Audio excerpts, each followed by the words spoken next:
اعوذ باللہ من الشیطان الرجیم بسم اللہ الرحمن الرحیم الحمد للہ رب العالمین الصلاة والسلام علی سید الانبیاء والمرسلین محمد وآلہ الطیبین الطاہرین واللعنة علی واللعنة الدائمة علی اعدائهم اجمعین عظم اللہ اجورنا و اجورکم اللہم صل علی محمد و آل محمد وعجل فرجہم۔ شہادت امام موسیٰ کاظم علیہ السلام کی مناسبت سے امام زمانت جل اللہ تعالی فرجہ الشریف امام رضا علیہ السلام حضرت فاطمہ معصومہ سلام اللہ علیہا کی بارگاہ میں اپنے ساتویں امام موسیٰ کاظم علیہ السلام کی شہادت کی تسلیت عرض کرتے ہیں۔ دوستان، آج کی اس گفتگو جو ہے وہ امام کی شہادت کی مناسبت سے ہے۔ امام کاظم علیہ السلام سن 128 ہجری کو مدینہ کے نزدیک ایک شہر ابوا وہاں اس دنیا میں تشریف لائے، اور جب امام صادق علیہ السلام کی شہادت ہوئی سن 148 ہجری میں، تو اس وقت امام کا سن مبارک جو تھا وہ 20 سال تھا۔ اس نوجوانی کے عرصے میں امام کو جب امامت ملی اور امامت کے منصب پر فائز ہوئے، تو اس وقت 4 خلفائے عباسی کا دور تھا، یعنی امام نے جب امامت سنبھالی تو اس وقت کا جو خلیفہ عباسی تھا وہ منصور دوانکی تھا۔ یہ منصور دوانکی وہ سفاک خلیفہ تھا کہ جس نے آل محمد پر بہت زیادہ ظلم و ستم کیے اور امام صادق علیہ السلام کو شہید کروایا۔ جب امام صادق علیہ السلام کی شہادت ہوئی، امام کی شہادت کے بعد اس منصور دوانکی نے اپنے وزراء کو، اپنے وزیر کو یہ کہا کہ جاؤ مدینہ میں اور یہ دیکھو کہ امام نے اپنا جانشین کس کو مقرر کیا ہے، کون سا ایسا شخص ہے کہ جو امام کا جانشین ہے، اس کو ڈھونڈو اور اس کو قتل کر دو۔ جب والی مدینہ محمد بن سلیمان والی مدینہ جو ہے وہ اس کو خط ملا منصور دوانکی کا، تو اس نے منصور دوانکی کے کہنے پر امام صادق علیہ السلام کے گھر کا جائزہ لیا، ان کی وصیت نامہ ڈھونڈا۔ جب ان کا وصیت نامہ ڈھونڈا تو امام صادق علیہ السلام نے جو وصیت کی تھی، امام نے اپنی اس وصیت میں 5 افراد کو اپنا جانشین مقرر کیا۔ میں ان افراد کے نام لینے سے پہلے فقط یہ عرض کر دوں یہاں پر کہ امام نے ان 5 افراد کو جو اپنا جانشین مقرر کیا وہ کیوں کیا، اس کی وجہ کیا تھی۔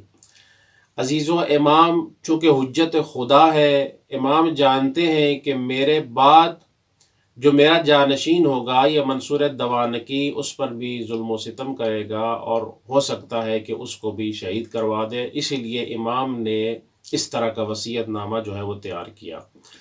امام نے اس وصیت نامے میں سب سے پہلے جس کو اپنا جانشین مقرر کیا وہ خود منصور دوانکی تھا۔ اس کے بعد منصور دوانکی کے بعد اگلا جو نام تھا کہ جس کو جانشینی کے لیے امام نے مقرر کیا وہ خود یہی والی مدینہ محمد بن سلیمان تھا۔ اور تیسرے نمبر پر امام نے جس کو اپنا جانشین مقرر کیا وہ عبداللہ بن جعفر، خود امام کے بیٹے، اور چوتھے نمبر پر امام موسیٰ کاظم علیہ السلام، اور 5ویں نمبر پر خود امام کی زوجہ۔ یہ ایک وصیت نامہ، عمومی وصیت نامہ تھا، اور اس وصیت نامے کو لکھنے کا مقصد یہی تھا کہ جانشین جو امام نے بنایا ہے، اگرچہ عمومی طور پر امام نے مشخص نہیں کیا کہ کون سا میرا جانشین ہے، لیکن خواص میں جو امام کے خاص افراد تھے اور چاہنے والے تھے، ان میں یہ مشخص ہو چکا تھا کہ میرے بعد میرا جانشین جو ہے وہ امام موسیٰ کاظم علیہ السلام ہے۔ منصور دوانیکی کا زمانہ چلتا رہا، امام موسیٰ کاظم علیہ السلام نے امام صادق علیہ السلام کی شہادت کے بعد اپنے بابا کے کاموں کو آگے بڑھانے کے لیے جو امام نے مکتب جعفری تیار کیا تھا، اور اسی لیے جو ہم اس وقت مکتب جعفری سے منسوب ہے، امام موسیٰ کاظم علیہ السلام نے اپنی بابا کی درسگاہ کو آگے بڑھایا اور شاگردان جو ہے وہ تربیت کیے۔ بہت سے شاگردان امام نے بھی تربیت کیے اور دینی تدریس کا سلسلہ شروع رہا، چلتا رہا، یہاں تک کہ منصور دوانکی کا زمانہ ختم ہوا۔ منصور دوانکی کے جانے کے بعد اس کا بھائی مہدی عباسی جو ہے وہ خلافت پر آیا۔ یہ مہدی عباسی نے پہلے خلافت پر آتے ہی سب سے پہلا کام یہی کیا کہ اپنے بھائی کی جو خلافت کا زمانہ تھا، اس کے زمانے میں جو ظلم و ستم آل محمد پر ہوئے اور دوسرے لوگوں پر ہوئے، اس کو ختم کیا۔ جو ان کا مال و اسباب جو لوٹا گیا تھا وہ ان کو واپس کر دیا۔ یعنی اپنی حکومت کو چلانے کے لیے اس نے پہلے نرمی اختیار کی، لیکن 1 سال کے بعد جو ہے وہ نرمی اس نے ختم کی اور پھر وہی کام کرنے لگ گیا۔ مہدی عباسی جو تھا خلیفہ، اس نے 1 سال کے بعد وہی اپنے منصور دوانکی کی خلافت کے زمانے کو دہرایا اور وہی ظلم و ستم جو ہے آل محمد پر کرنے شروع کر دیے۔ آہستہ آہستہ مہدی عباسی کا زمانہ بھی ختم ہوا اور اس کے بعد اس کا بیٹا ہادی عباسی، جو مہدی کا بیٹا تھا ہادی، وہ خلافت پر آیا اور اس نے آتے ہی اپنے جو ہے وہ ظلم و ستم شروع کیے آل محمد پر۔ اس کے زمانے میں ایک جو مہم کام ہوا وہ یہ تھا کہ قیام شہید فخ کے نام سے ایک قیام جو ہے اس کے خلاف، ایک نہضت، ایک تحریک جو ہے اس کے خلاف چلی، اس کی حکومت کو ختم کرنے کے لیے، لیکن مع الاسف کہ یہ قیام بھی جو ہے وہ صحیح طرح سے وقوع پذیر نہیں ہوا اور شہید فخ جو ہے وہ شہید کر دیے گئے۔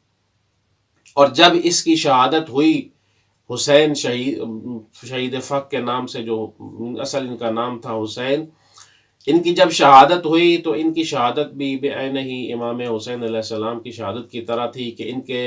شہید کرنے کے بعد ان کے سر کو تن سے جدا کیا گیا اور ہادی عباسی جو خلیفہ تھا اس کے دربار میں پیش کیا گیا۔ جب ان کا سر جو ہے وہ ہادی عباسی کے دربار میں پہنچا، ہادی نے جب دیکھا تو اس نے کہا کہ یہ حتماً امام موسیٰ کاظم علیہ السلام کے کہنے پر انہوں نے کیا ہے، قیام کیا ہے اور میں امام کو قتل کر دوں گا۔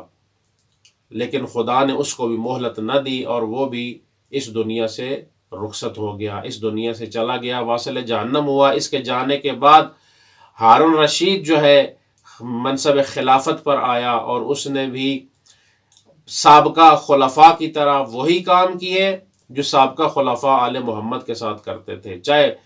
خلفاء بنو امیہ کا دور دیکھ لیں، انہوں نے بھی آل محمد پر ستم کیے، اور ادھر سے آپ خلفاء عباسی کا دور دیکھ لیں تو انہوں نے بھی آل محمد پر ستم کیے۔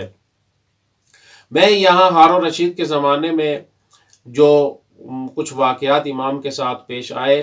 ان کو آپ کے گوش گزار کرنا چاہوں گا۔ اس میں امام نے جو شاگردان تربیت کیے ان میں ایک امام کا شاگرد علی ابن یقطین ہے جو ایک واضح نمونہ ہے، اور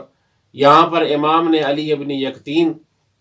میں بہت ہی اختصار کے ساتھ آپ کو یہ بیان کر رہا ہوں، اللہ تاریخ میں یہ چیزیں جو ہیں بہت زیادہ بیان ہوئی ہیں۔ علی ابن یقطین جب خلافت میں، خلافہ ہارون رشید کی خلافت کے زمانے میں انہوں نے دربار میں وزارت سنبھالی، بہت دفعہ انہوں نے چاہا کہ اس وزارت کو چھوڑ دیں، لیکن امام موسیٰ کاظم علیہ السلام کے کہنے پر وہ وزارت پر باقی رہے۔ امام نے کہا کہ علی ابن یقطین تم اس منصب پر باقی رہو، تمہاری وجہ سے ہمارے جو شیعہ ہے وہ جو ہے عیش و آرام میں ہے، ان کی جو مشکلات ہیں وہ آپ کی وجہ سے حل ہو جاتی ہیں۔ ایک چھوٹا سا واقعہ اسی علی ابن یقطین کے حوالے سے میں آپ کی خدمت میں عرض کروں کہ علی ابن یقطین نے سے امام علیہ السلام نے کہا کہ میں تمہیں 3 چیزوں کی جو ہے وہ ضمانت دیتا ہوں، ایک چیز کی ضمانت جو ہے وہ تم مجھے دو۔ امام نے کہا کہ تمہیں کبھی بھی تلوار سے شہید نہیں کیا جائے گا، یہ میں موسیٰ ابن جعفر جو ہے وہ تمہیں ضمانت دیتا ہوں۔ دوسری جو چیز ہے وہ امام نے کہا کہ تم کبھی تنگ دست نہیں ہوگے، تم پر کبھی فقیری نہیں آئے گی۔ تیسری جو چیز امام نے کہی کہ تمہیں کبھی بھی زندان میں نہیں ڈالا جائے گا، تم کبھی بھی زندان میں نہیں جاؤ گے۔ اس کے برعکس امام نے جو ضمانت دی علی بن یقطین سے ضمانت لی وہ یہ تھی، امام نے کہا کہ جب بھی ہمارا چاہنے والا، ہمارا شیعہ تمہارے پاس آئے اور اس کی جو بھی حاجت ہو، مشکل ہو، وہ تم اس کی پوری کرو گے۔ تو علی ابن یقطین نے بھی بے عین ہی اسی طرح کیا۔ علی ابن یقطین جتنا عرصہ اس خلافت میں، اب ہارون رشید کی خلافت میں دربار میں رہے، وہ ہدایہ کے نام پر اپنے جو خمس کا مال تھا، دیگر جتنے بھی اموال تھے وہ امام تک پہنچاتے تھے۔ یہاں ایک چھوٹا سا واقعہ ایک اور ہے کہ علی ابن یقطین کو ہارون رشید نے کچھ ہدیے پیش کیا، اور ان میں سے ایک قیمتی لباس جو خود ہارون رشید کا تھا وہ بھی علی ابن یقطین کو دیا، اور علی ابن یقطین نے یہ ساری چیزیں جو ہیں امام تک پہنچائیں، اپنے وزیر کے ذریعے جو ہے امام تک پہنچائیں۔ امام نے اس کے باقی تمام ہدیوں کو قبول کیا، لیکن وہ جو قیمتی لباس تھا جو ہارون رشید نے علی ابن یقطین کو دیا تھا وہ امام نے قبول نہیں کیا، اور کہا کہ یہ علی ابن یقطین کو واپس دے دو، اور جب ایک واقعہ تمہارے ساتھ پیش آئے اس لباس کے ذریعے تم کیا ہے اپنی جان کو بچا سکتے ہو۔ علی ابن یقطین کا جو وزیر تھا اس کے ساتھ علی ابن یقطین کی جو ہے وہ کچھ باتیں ہوئیں، ایسی باتیں ہوئیں کہ علی ابن یقطین نے اس کو اپنی وزارت سے ہٹا دیا۔ وہ ناراض ہوا اور ہارون رشید کے پاس جا کر اس نے علی ابن یقطین کی شکایت کی کہ آپ جتنا بھی مال علی ابن یقطین کو دیتے ہیں، حتیٰ کہ آپ اپنا قیمتی لباس بھی جو آپ نے ان کو ہدیے کے لیے دیا تھا، یہ ساری چیزیں علی ابن یقطین نے جو ہے وہ امام کی خدمت میں پیش کی ہیں۔ تو اس وقت ہارون رشید نے علی ابن یقطین کو طلب کیا، علی ابن یقطین کو کہا کہ کیا واقعاً یہ سچ ہے، اسی طرح ہے کہ جو میں نے قیمتی لباس تمہیں دیا تھا وہ تم نے امام کو دے دیا ہے؟ علی ابن یقطین نے کہا نہیں، اس طرح نہیں ہے، بلکہ علی ابن یقطین نے اپنے کارکنان، اپنے جو کام کرنے والے تھے ان کو کہا کہ جاؤ فلاں جگہ پہ فلاں صندوق میں یہ لباس پڑا ہوا ہے، اٹھا کر لاؤ۔ جب وہ لباس لایا گیا اور ہارون رشید نے دیکھا کہ نہیں، جیسا اس شخص نے کہا تھا ویسا نہیں ہے، بلکہ علی ابن یقطین نے یہ لباس اپنے پاس سنبھال کے رکھا ہوا ہے، تو اس طرح علی ابن یقطین جو ہے وہ اس الزام سے کیا ہے بچ گئے۔ ہاں، دوسرا جو اسی کے ساتھ جو ایک اور امام کے صحابی ہیں ان کا بھی واقعہ عرض کرتا چلوں، وہ ہے صفوان جمال۔ صفوان نام تھا اس شخص کا، جمال چونکہ اس کے پاس اونٹ تھے بہت زیادہ، اس وجہ سے اس کو جمال کے نام سے کیا ہے پکارا گیا، صفوان جمال کے نام سے۔ ایک دفعہ ہارون رشید جب حج کے لیے اور عمرے کے لیے جا رہا تھا مکہ، تو اس نے صفوان جمال سے اونٹ جو ہے وہ کرائے پر لیے اور حج پر چلا گیا۔ تو جب صفوان جمال امام کی خدمت میں حاضر ہوا اور امام علیہ السلام نے اس کو کہا کہ صفوان تم بھی جو ہے وہ ہارون رشید کی جو ہے مدد کرتے ہو، اس کے کاموں میں اس کا ساتھ دیتے ہو، تو صفوان جمال نے کہا نہیں مولا ایسا نہیں ہے۔ کہا نہیں اسی طرح ہے، کیا تمہارے پاس اونٹ نہیں ہے؟ تم نے اونٹ اس ہارون رشید کو نہیں دی ہے؟ کیا تم یہ دعا نہیں کرتے؟ کیا یہ نہیں چاہتے کہ ہارون رشید جو ہے وہ صحیح سلامت واپس آ جائے اور آ کے تمہارے اونٹ دے اور ان کی اجرت دے؟ کہا مولا اسی طرح ہے۔ تو مولا نے کہا کہ یہی دعا کرنا اس ظالم شخص کے بارے میں کہ جو وہ آل رسول پر ظلم کرتا ہے، گویا تم اس کے ظلم میں برابر کے شریک ہو۔ تو صفوان جمال نے جب وہ اونٹ واپس لیا ہارون رشید سے، واپس لینے کے بعد تمام کے تمام اونٹ جو ہے وہ فروخت کر دیے۔ جب ہارون رشید کو پتہ چلا تو کہا ہارون رشید نے کہ میں جانتا ہوں کہ یہ کس کے کہنے پر تم نے کیا ہے۔ تو صفوان نے کہا کہ نہیں، اب میں بوڑھا ہو چکا ہوں، میرے میں اتنی طاقت نہیں ہے کہ میں ان کو جو ہے وہ ان کی دیکھ بھال کر سکوں، اس لیے میں نے ان کو کیا ہے بیچ دیا ہے۔ ایک اور یہاں پر چھوٹا سا واقعہ یہ ہے کہ ہارون رشید نے اپنے اس زمانے میں امام موسیٰ کاظم علیہ السلام کو کہا کہ میں آپ کو فدق جو ہے، آپ کا جو حق تھا وہ واپس کرتا ہوں، آپ بتائیں آپ کا حق کتنا تھا، فدق کتنا تھا، تاکہ میں وہ آپ کو لوٹا سکوں۔ تو امام علیہ السلام نے سب سے پہلے تو یہ کہا کہ تم اس کی استطاعت نہیں رکھتے، تم میں اتنی طاقت نہیں ہے کہ تم ہمارا وہ حق جو چھینا گیا تھا وہ تم واپس کر سکو۔ ہارون رشید نے کہا کہ نہیں، آپ بتائیں آپ کا حق کتنا ہے۔ تو امام علیہ السلام نے جب گنوایا، شرق تا غرب، شمال تا جنوب، یہ جتنا بھی حصہ ہے اس قرۂ زمین پر، قرۂ خاکی پر، وہ ہمارا فدق ہے۔ جب ہارون رشید نے یہ سنا تو کہا کہ اس طرح تو میرے پاس کچھ بھی نہیں بچتا، یہ سارے کا سارا تو آپ کا ہے، یہ میں ادا نہیں کر سکتا۔ امام نے کہا کہ میں جانتا تھا کہ تم اس کو ادا نہیں کر سکتے، لیکن تمہارے کہنے پر میں نے یہ کیا ہے گنوایا ہے۔ یہاں پر ایک بات یہ عرض کر دوں، امام کا یہ کہنے کا مقصد یہ تھا کہ اصل جو حق ہے خلافت کا وہ ہم آل محمد کا ہے، اور یہی ہمیں لوٹایا جائے۔ اور بی بی نے جو دربار خلافت اس وقت جو تھا، اس میں جب بی بی کا حق چھینا گیا تھا اور بی بی جب مانگنے گئی تھی، وہ بھی اسی لیے تھا، وہ ایک فدق کا چھوٹا سا باغ نہیں تھا، بلکہ وہ حق یہ تھا کہ جو خلافت تم نے غصب کی ہے، جو حق تھا آل محمد کا، وہ تم کیا ہے واپس لوٹاؤ، اور یہی خلافت جو ہے اصل میں حق آل محمد کا ہے۔ عزیزو، امام علیہ السلام کے اس امامت کے عرصے میں امام پر بہت زیادہ جو ہے وہ مصیبتیں آئیں، اور ان میں سے ایک مصیبت جو ہے وہ امام کی قید ہے، کہ جس کو آج تک ہم جو ہے وہ اس پر گریہ کرتے ہیں، اور روایات میں یہ ہے کہ امام کو 14 سال جو ہے وہ قید میں رکھا گیا۔ اب یہاں پر ایک چھوٹی سی بات یہ عرض کروں کہ امام کو 14 سال مسلسل جو ہے وہ قید میں نہیں رکھا گیا، مختلف ادوار میں، مختلف زمانے میں امام کو قید کیا گیا۔ کبھی امام کی قید 1 سال تھی، کبھی 2 سال تھی، کبھی کچھ مہینے تھی، لیکن یہ آخری جو قید تھی امام کی، یہ 5 سال قید مسلسل امام کو ہارون رشید کے زمانے میں جو ہے وہ دی گئی۔ اور یہ فقط اسی لیے امام کو قید کیا گیا کہ ان کو اپنی خلافت بچانی تھی، ان کو اپنا منصب بچانا تھا، اسی لیے انہوں نے امام کو قید کیا۔ ہارون رشید نے اپنی اس خلافت کو بچانے کے لیے امام کو قید کروایا۔ سب سے پہلے ہارون رشید نے جس قید خانے میں امام کو قید کیا، وہ قید خانہ عیسیٰ ابن منصور کا تھا، جو والی بصرہ تھا، اس کے قید خانے میں قید کروایا۔ جب اس نے اپنے قید خانے میں امام کو قید کیا، اور چند عرصے کے بعد اس نے دیکھا کہ امام میں تو کوئی ایسی چیزیں جو ہے وہ نظر نہیں آ رہی کہ جو ہارون رشید کی خلافت کے لیے خطرہ ہو، تو اس نے ہارون رشید کو خط لکھا کہ امام کو میرے قید خانے سے واپس لے جاؤ، نہیں تو میں امام کو آزاد کر دوں گا۔ اس کے بعد امام کو فضل ابن ربیع کے قید خانے میں جو ہے وہ قید کروایا گیا۔ اس نے بھی امام کے میں کوئی ایسی چیز نہیں دیکھی کہ جو ہارون رشید کی خلافت کے کیا ہے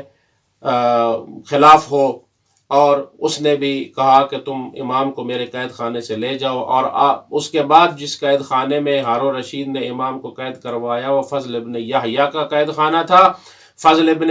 یحییٰ بن خالد برمکی کا قید خانہ تھا۔ اور اس قید خانے میں امام کو اس فضل ابن یحییٰ نے جو ہے امام پر جو ہے وہ سختی نہیں کی، امام کو کوئی تکلیف نہیں دی، اور اس قید خانے میں امام نے آسانی سے خدا کی بارگاہ میں جو ہے وہ مناجات کی، عبادات کی۔ جب ہارون رشید کو یہ پتہ چلا کہ فضل نے امام پر کوئی اس طرح کی جو ہے وہ سختی نہیں کی، تو ہارون رشید نے امام کو اس قید خانے سے نکلوا کر سندھی بن شاہق جو صفاق شخص تھا اس کے قید خانے میں قید کروا دیا۔ ہاں عزیزو، یہ وہ قید خانہ تھا کہ جس قید خانے میں امام کو شہادت نصیب ہوئی، اور اسی قید خانے میں امام پر مختلف قسم کے جو ہے وہ مصیبتیں آئیں، حتیٰ کہ دربار خلافت نے، ہارون رشید نے امام کے منصب و جلالت اور ان کی عظمت کو خراب کرنے کے لیے بہت سے کام کیے۔ ایک فاحشہ عورت کو جو ہے وہ امام کے زندان میں بھیجا، امام کے پاس زندان میں بھیجا کہ جا کے وہ امام کی جو ہے وہ عزت و عظمت کو جو ہے خراب کرے۔ جب وہ زندان میں آئی اور دیکھا کہ یہاں تو کوئی بھی نہیں ہے، اس نے آ کے باہر کہا کہ اس میں زندان میں تو کوئی شخص نہیں ہے۔ تو دربار بان اس زندان بان نے کہا کہ تم غور سے جا کے دیکھو کہ اندر ایک قیدی موجود ہے۔ تو جب وہ آئی دیکھا کہ ایک عبا ہے اور اس عبا میں ایک ضعیف آدمی جو ہے وہ سجدے کی حالت میں ہے اور وہ خدا کی تسبیح کر رہا ہے، رو کر گریہ کر رہا ہے، خدایا میری اس زندگی کو آسان فرما دے۔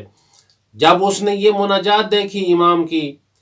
تو وہ خود پریشان ہو گئی، اور کچھ دن کے بعد جب دوبارہ زندان بان دیکھنے کے لیے آیا کہ یہ خاتون امام کے ساتھ کچھ کر رہی ہے یا نہیں، دیکھا، جب آ کے دیکھا تو وہ خاتون امام کے قدموں میں سجدہ ریز ہوئی تھی، اور اس نے بھی امام کی عزت و عظمت و جلالت کو دیکھ کے اسلام قبول کر لیا۔ عزیزو، 23 رجب المرجب اسی قید خانے میں امام کو زہر دیا گیا، اور اسی زہر کی وجہ سے 25 رجب المرجب سن 183 ہجری میں امام کو شہید کر دیا گیا۔ امام کی شہادت ہوئی۔ اب یہاں پر یہ چیز کرنے کے لیے کہ جو امام کے چاہنے والے ہیں ان کو پتہ نہ چلے کہ انہوں نے کیا ہے، ہارون رشید نے امام کو شہید کروایا ہے، تو امام کو اس طرح جو ہے وہ تابوت میں بند کر کے تابوت جو ہے وہ پل بغداد پر لا کر رکھ دیا گیا، اور کہا کہ تمہارا امام جو ہے، یہ رافضیوں کا امام جو ہے الیاذ باللہ، یہ دنیا سے چلا گیا ہے۔ اور امام کو اس غربت و بے کسی کے عالم میں جو ہے وہ شہید کیا گیا، اور امام کو تک و تنہا جو ہے وہ پل بغداد پر لا کر امام کا جنازہ رکھ دیا گیا، اور جب اعلان کروایا گیا، لوگ آئے، دیکھا تو امام اس وقت شہید ہو چکے تھے، اور امام کو جو ہے وہ اس امام کو اس تابوت کو اٹھا کے وہ لائے، اور آج وہ مقام کے جس کو ہم کاظمین کہتے ہیں یہاں پر دفن کر دیا گیا۔ میں صرف ایک بات یہاں پر عرض کروں گا، مولا آپ خوش قسمت ہیں کہ آپ کے جنازے کو دفن کیا گیا، آپ کے جنازے کو غسل دیا گیا، سب کچھ کیا گیا، لیکن قربان جاؤں آپ کی جد امام حسین علیہ السلام پر کہ جن کو کربلا میں تک و تنہا لاشوں پر گھوڑے دوڑائے گئے، امام کے سر کو تن سے جدا کیا گیا، بیویوں کو اسیر بنایا گیا۔ الا لعنت اللہ علی قوم الظالمین وسیعلم الذین ظلموا ای منقلب ینقلبون۔